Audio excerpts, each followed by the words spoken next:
Ladies and gentlemen, my name is Paul, and there's a legend in the computing industry. Some say that long ago, creators set to work on a GPU architecture known as Vega, and it would provide more teraflops of power than anything which has come before it. That its HP2 memory would allow high-definition 4K gaming without the constraints of bandwidth. That it would succeed where Fury X before it failed, with 8GB of RAM crushing the 4GB limits of old. Huge levels of efficiency, meaning power consumption would drop, while we could increase the clock speeds of the GPU even ever higher. Gamers to this day wait anxiously for any news when Vega will choose to reveal itself to us.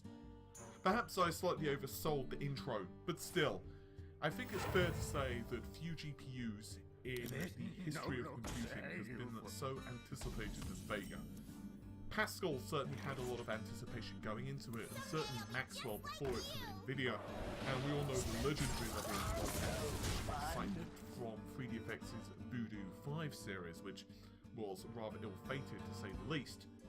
But Vega has had a lot of hopes and dreams pinned to it.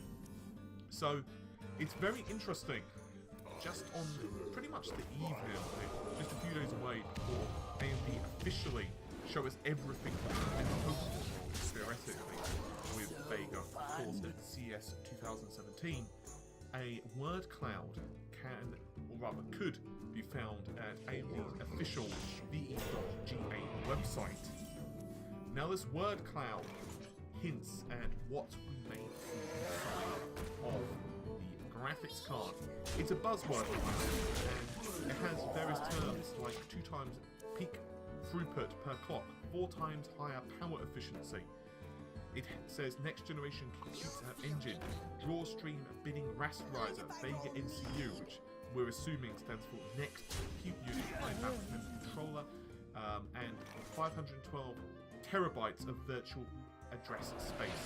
And Vega is said to feature 8 times the capacity of stack, which we're assuming is compared to HBM1. Now there are a lot of different terminologies and a lot of different words that pop up in this particular word stack. And honestly, it's quite interesting because Vega's NCU, they are once again, let's start from the beginning, saying that it has 2 times peak throughput per clock and 4 times power efficiency. Now the most logical thing for us to say is, well, okay, that sounds great, what are you comparing it to? Now, the fact that it's saying 2 times peak throughput per clock could be taken as one of 2 different ways. Obviously, I don't want to tell you which one it is because ultimately I do not know for certain. The most logical one is that they are telling us the 16-bit float performance. I'm going to make the assumption that that's what they're referring to. However, it is also said that it offers 4 times the power efficiency, which in and of itself is incredibly impressive. This tells us that, at least in theory, Vega is considerably more efficient than Polaris. Now, there have been an awful lot of questions and quandaries regarding the relationship between Vega and Polaris. Now, there are some theories which we can certainly start spewing. It's probable that they are once again referring to the half-precision compute when it comes to 2 times peak throughput per clock. And indeed, AMD have been similar when it's talking about its actual professional level cards. But it's also slightly possible that they are comparing some of the stuff, for example, the power efficiency stuff, against their own Fury lineup of graphics cards. Now, let's talk about the other parts of the keyword cloud, which specifically address memory. Yeah, get it? Address... I'll stop. Obviously, when it's referring to high bandwidth cache, they're obviously referring to HBM. Now, what we do know about the graphics card is it is using the 2nd generation of HBM2. HBM2, that did make no sense. 2nd generation of memory, which is HBM2. There we go, that's better.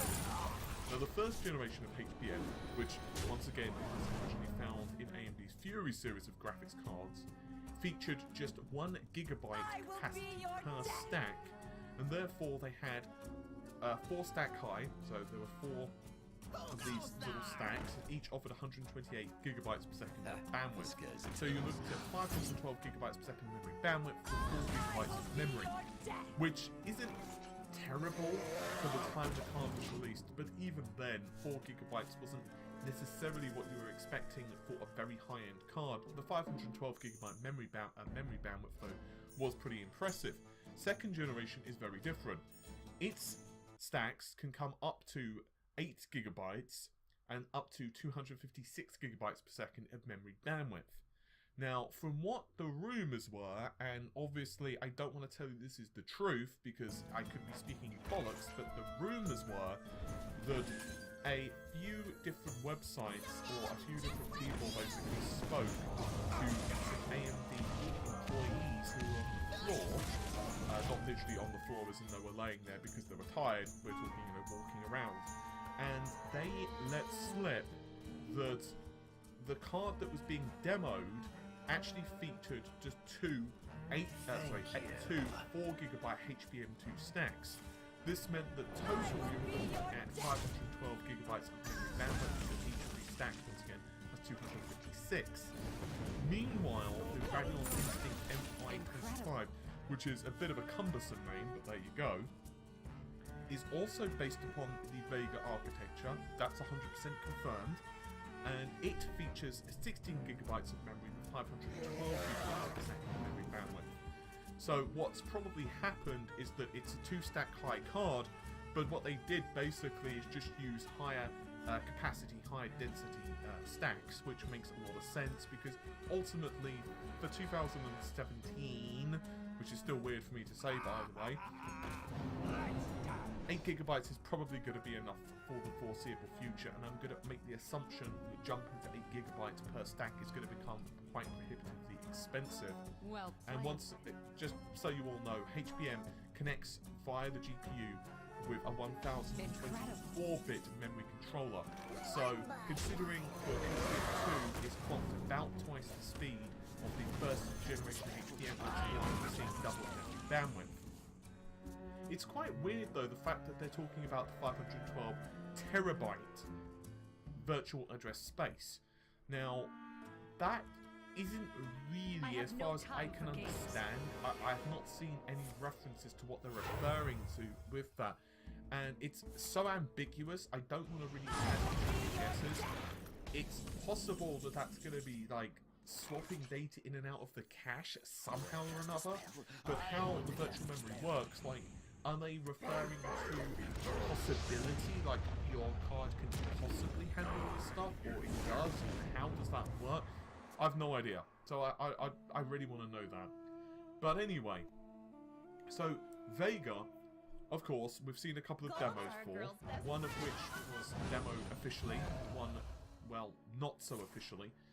What we do know is that the high-end models obviously will have HBM2, while at least the rumours have it, will also be a GDDR5X or R5. I'm just going to call it for this video R5 or R5X. Now, it's quite weird because the demo of the graphics card, which was reported to be using Vega, which was running Doom, performed about 10% faster than a GTX 1080. Now, there were a couple of caveats, and I was not very popular when I pointed out these caveats, both by AMD and NVIDIA users, but I'll speak my mind and people can deal with it. So the first caveat is that Vulkan does definitely prefer AMD graphics cards. That's just the nature of it. So there is definitely a slight performance advantage of AMD doing that. On the other hand, the negatives against the card were as follows. One, the drivers were crap, from what I understand. And I don't mean that in a harsh way, as in like AMD's drivers are crap. I mean like they were unoptimized. From what I heard through the grapevine, they were incredibly unoptimized to the point where they were basically just Fury drivers. So they had no optimization whatsoever for the newer architecture. And on top of that, there was also supposed to be some type of debugger that was also running simultaneously, which I'm assuming was doing absolute wonders for the CPU performance of the machine, let alone the actual graphics drivers. I imagine there were so many bloody bubbles in the graphics pipeline that you could probably use it to, I don't know, run children's parties. I don't know why I was going with that when I was talking. It sounded great in my head until I was going with it. Anyway, so yeah, that's probably not very good. And on top of that, we don't know how close the silicon is to final retail. And this is definitely an issue we've seen with Ryzen. I've mentioned this several times over, so I'll give you the too long didn't read. The Ryzen Silicon, which was demoed at New Horizon. God, there are so many versions of Ryzen, New Horizon, Vega. Anyway, so yeah, with Ryzen, supposedly they were putting more voltage through the chip than what was actually going to be in the retail samples. How much more voltage, I don't know. There was no clarification on that. All I've heard is that there was extra voltage going in because basically they didn't want to risk the chip BSODing when they are running tests. So basically, for those of you who don't understand what I mean by that, when a CPU is at idle, there's very good chance it probably won't BSOD. Usually the chances of a chip, if you're running at higher clocks, let's say you're overclocking, the more likely scenario is it's going to BSOD when it's under load. This is one of the reasons that if you can get to the Windows desktop, you're generally safe to do suicide screenshots. The problem generally becomes when Windows is loading because it's a lot more taxing on the CPU than, let's say, you just sitting there on Windows. And naturally, if you're running something like Blender and you're putting the CPU at 100% load, which basically AMD were doing, that's when there's a good possibility that the wheels are going to fall off while you're hurtling down the track. So what they basically did is try to nullify the chances of that, and they obviously succeeded by putting more voltage through. That brings us to Vega, and we don't know what the state of the silicon was. Now, what I mean by that is that we don't know, A, the driver issues, but B, what clock speeds they were running the GPU at. Now, obviously, I do not know the final clock speed of Vega, and I will not pretend that I have sources which know that, so for the sake of this video, just any numbers that I'm giving you are just complete bollocks. I'm just using them as examples. But let's take the original Polaris architecture, which is running at about 1266 megahertz. That's the Polaris 10, the RX 480 with the non-factory overclocked GPUs. And let's give AMD the benefit of the doubt and say that they managed to put on about 20% extra clock speed. Obviously, I don't know they will do that, but let's even say about 10 to 20%. So let's, for the sake of this video, say that the final clock speeds for Vega 10 for the high-end flagships is going to be around, let's call it 1600 megahertz. I don't know what the final clock speeds are, but let's just say they're 1600 megahertz. Let's assume that there's a possibility that they were not confident in the silicon production levels they had. They might have only had them at 1450 megahertz. Now that is an assumption, and therefore I mostly am going to be focusing on the performance of Vega when it comes to the driver issues, rather than the possibility that the clock speed of the GPU wasn't running at, well, you know, final clock speed. And I also have a feeling they were definitely running frame rate limiters and a few other bits and bobs on the GPU. So what we do know is that the demos they've shown off thus far aren't necessarily indicative of the final performance of the GPU, and that definitely goes for Doom. And that's why, although I'm pretty impressed with the 10% of Doom, I kind of expect that. I would have been disappointed, to be honest, if it had not outperformed the GTX 1080. And the other final part is that it kind of depends on the pricing. Now, we all know about the 16-bit floats for Vega. In case you don't know, I'll give you the quick synopsis, although we did go to it in exhaustive level of detail in the PS4 Pro analysis video. So you can check out Mark Cerny PS4 Pro. You can do a search on the channel, and it will pop up this whole thing if you want more information on it. But basically, it's to say that if you're running half floats on the architecture, it will basically be able to do 2 of them in the same time as a full float, so a full precision float, which is very impressive but it's something, well, not very impressive. It's something that GPU manufacturers have been working for some time. Now, from what I understand from Mark Cerny and a few other leaks, there are some other architecture changes which have been implemented inside new versions of AMD graphics cards, which we can once again assume to be Vega. Basically, this comes down to wavefronts and the occupancy of the occupancy of the GPU. Now, this gets a bit kind of technical, so I'll give you the very too long didn't read. Basically, when a GPU gets sent data, be this, let's say, graphics data, compute data, it doesn't matter. It has schedulers which will take the data requests, or rather the processing requests from the CPU, and then a scheduler, excuse me, will, I guess, issue the commands across multiple ALUs, across multiple SIMD units, across the GPU. In the very basic example I'm going to give you, we're going to talk about one compute unit inside of the GPU, a single compute unit. Now, each of these has 64 shaders, and those are split, into into 4 different SIMD units. So there's basically 16 per unit. So 16 plus 16 plus 16 plus 16 equals 64. Okay, hopefully you're with me. So basically, if you've read any developer documents from, let's say, Naughty Dog or whatever, a lot of the time they'll talk about on the PS4, which is one of the reasons it's kind of interesting to read about console development. They talk quite often about wavefront occupancy on the GPU. What that means is, let's say that you have a wavefront, which is basically a group of instructions, for lack of a better term, and those group of instructions are being sent to the 16 ALUs, the 16 wide SIMD unit. But let's say that you only have 8 instructions on that particular moment to send. What happens is that the other 8 ALUs, so you've got 8 which are being used, the other 8 are doing bupkis, they're not being used.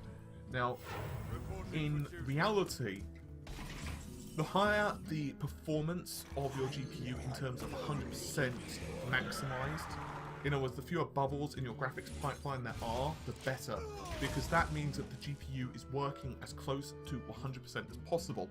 Now, obviously, if you're playing like an old game, for example, you're playing the original Unreal, that means nothing, because, well, it's so old, who cares, right?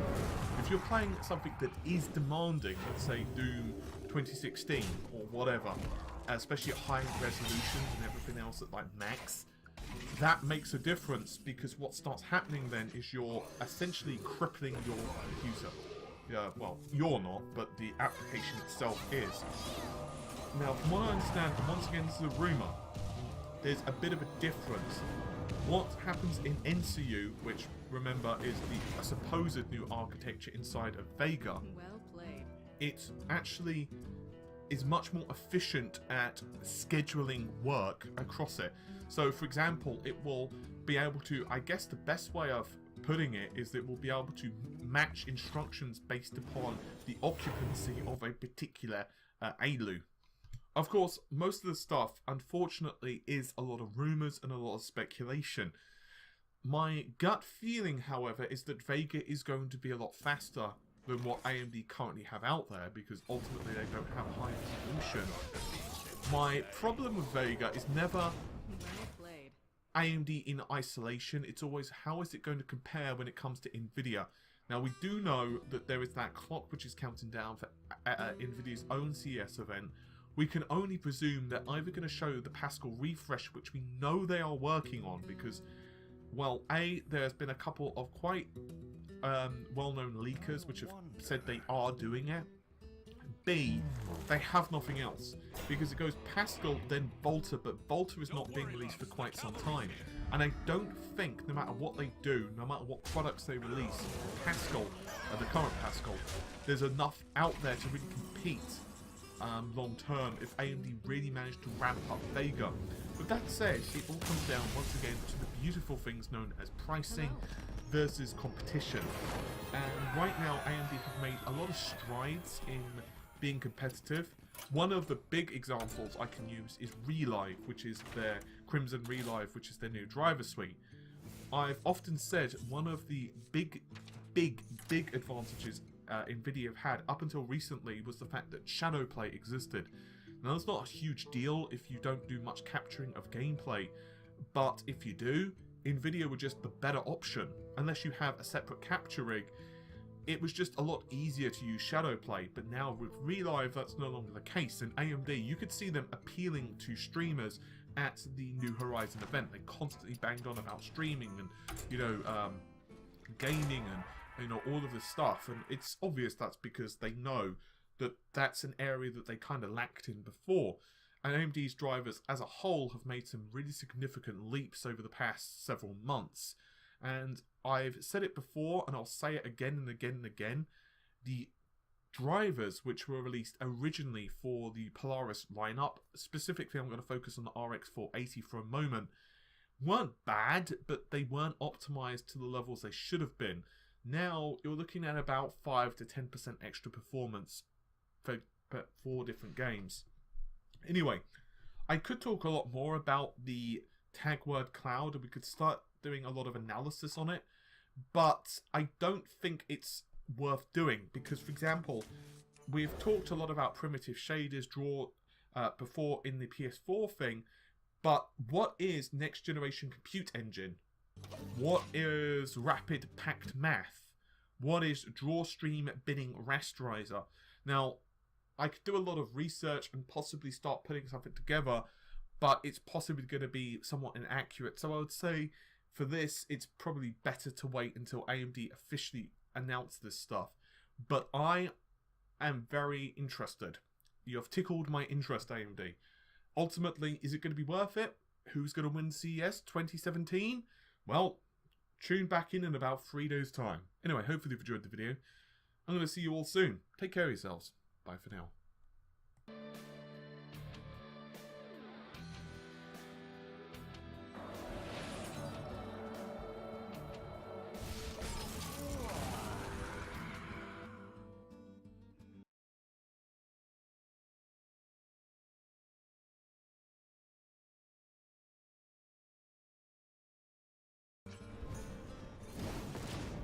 Hey, what's up, guys? Joker here for episode 81 of TGW. I'm joined once again by Anthony from Tweaktown. Hope you had a good week, Christmas week and all that. Yeah, good, busy, very hot as well. Very hot. Yeah, Ridiculous. I saw that. You were out swimming on Christmas Day, right?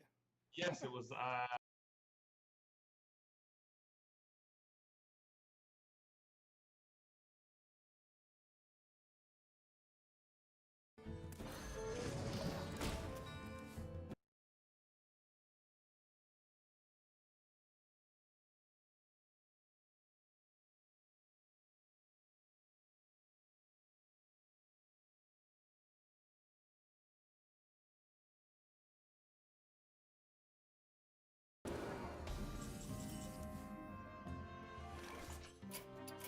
You win this. My magic will tear you apart.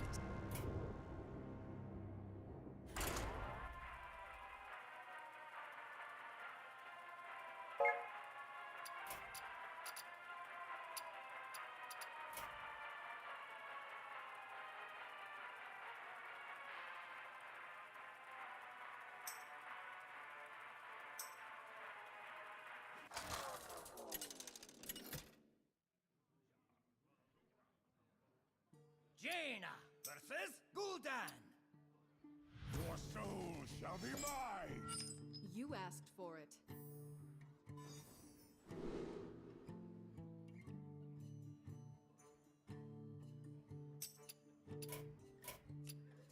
You win this.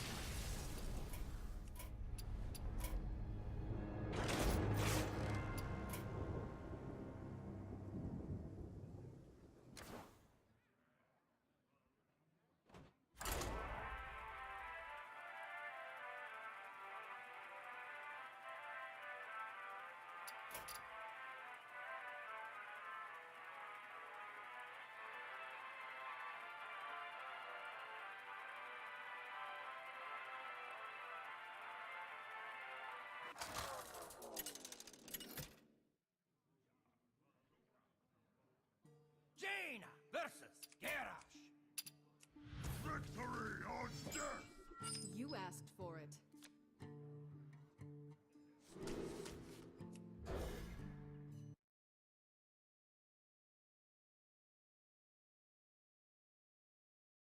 Gohan? Gohan? Gohan? Gohan! Gohan?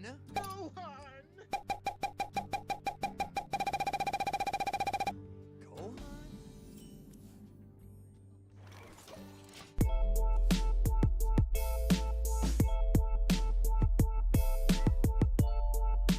But seriously, Gohan may actually make a real comeback in Dragon Ball Super. Now let's not kid ourselves. Gohan's probably not going to be the main character of Super as long as Goku and Vegeta are around. He's not going to be, you know, the head honcho, but that's not really what Gohan fans necessarily need. I think Gohan fans just want Gohan to have something important to do. And to talk about this, I'm bringing on one of the world's biggest Gohan fans because Gabby was unavailable. Please welcome Mike, the second stringer from Laughingstock Media. How's it going? Hey guys, it's Mike here from Laughingstock Media, and I have an entire room dedicated to Gohan. Gabby has an entire warehouse dedicated to Gohan. I'm not surprised. Yes, now let's talk about Gohan. Let's talk about him, alright? So, we see the art for the Universal Survival Arc Tournament. We see him back in his gi. He has got the hair slicked the way that everybody remembers it from the Buu Saga. Gohan appears to be serious once again. That's what everybody's saying, and that's what, you know, Son TJ was jacking himself off on a video saying he was right, and it's like, bro, they were teasing us with this for weeks now, okay? Don't kid yourself. It's like being right about tomorrow having sunshine. So, the thing about Gohan is he's coming back, or so we believe. He's going to compete in the tournament. We know this. Now, you did a video about why Gohan is actually stronger than you think. You did this video. You covered it on your channel over on Laughingstock Media because people are underrating Gohan tremendously. Yes, he hasn't been as focused on his training as he used to be, but it doesn't mean that he can't pick back up again. So the question I'm posing on this video, and I want to get everybody's thoughts in the comments, including yours, Mike, from Laughingstock Media, not in the comments, but vocally, excuse me, is how will Gohan come back? Will he train with Whis? Will he train with Piccolo? Or will Goku and Vegeta themselves train him? Will they talk him into competing? Like, what's going to be the story here? Or what do you think is going to be the story? Because honestly, I don't think Gohan training with Piccolo is going to matter because Piccolo's not God tier. I think Gohan should train with somebody who is God tier to get him up to that level. And if you were to ask me what would be the most creative situation, I think Gohan training with Beerus would be cool, or with Whis. But I think Gohan training with Vegeta would be a really awesome thing because we almost never see them interact that much.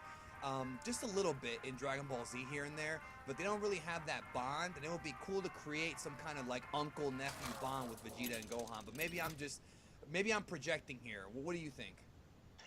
Yeah, I think that's a pretty good idea, although we kind of already saw that in the last arc with Vegeta and his own son in Trunks. So if Vegeta is like screaming in Gohan's face, essentially, you know, you need to be more like a true Saiyan, you're an embarrassment right now, you know, things like that. It'll kind of feel like things we've already seen, although maybe Vegeta at this point is developed enough to where he understands what Gohan's actual goals are, so he's more just going to train him for this to, like, you know, to help to defend his universe, or so to speak.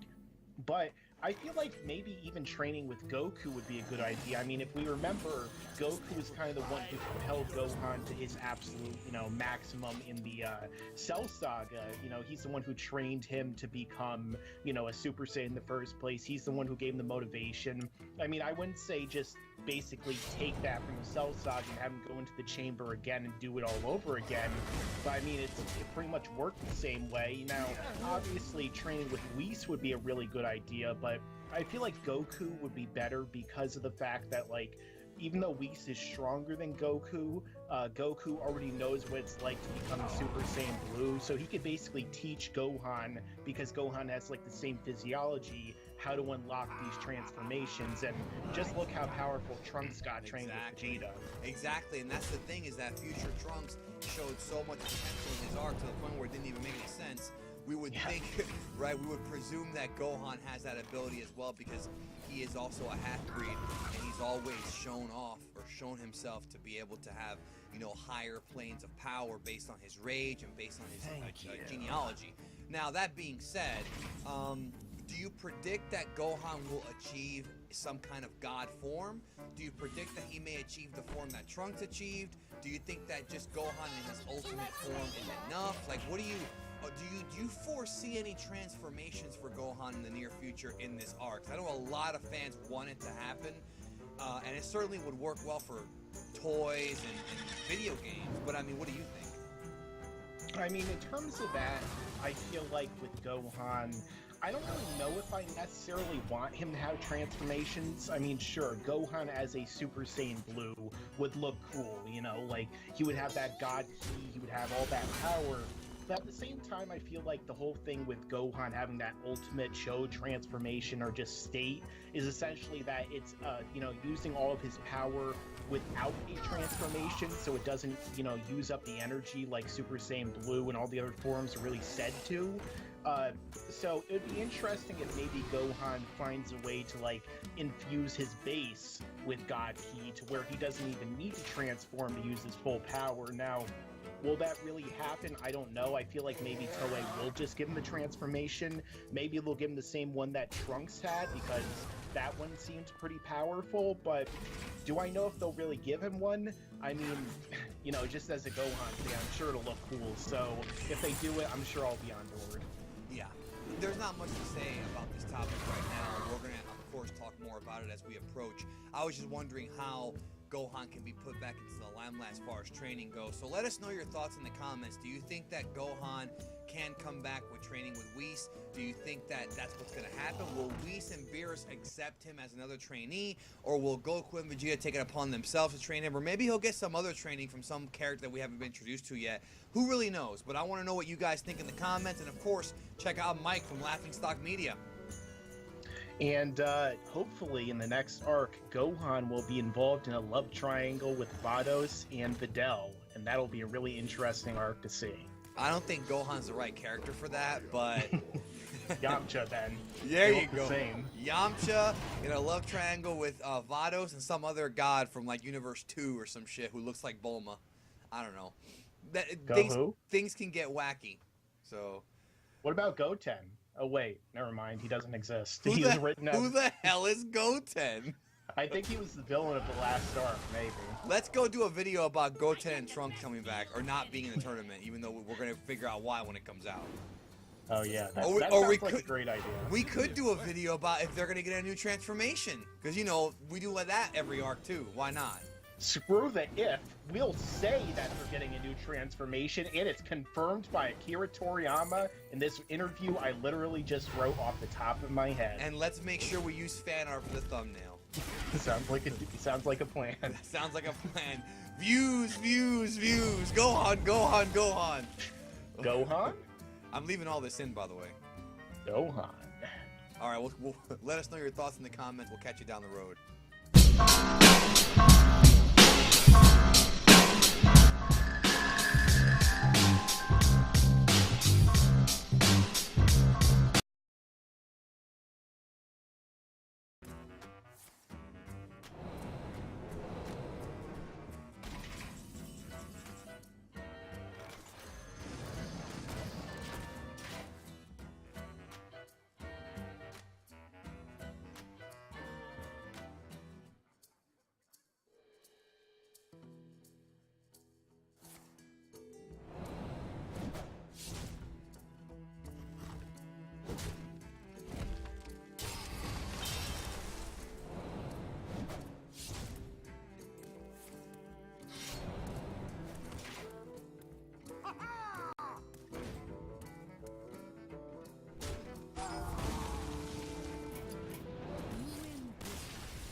My magic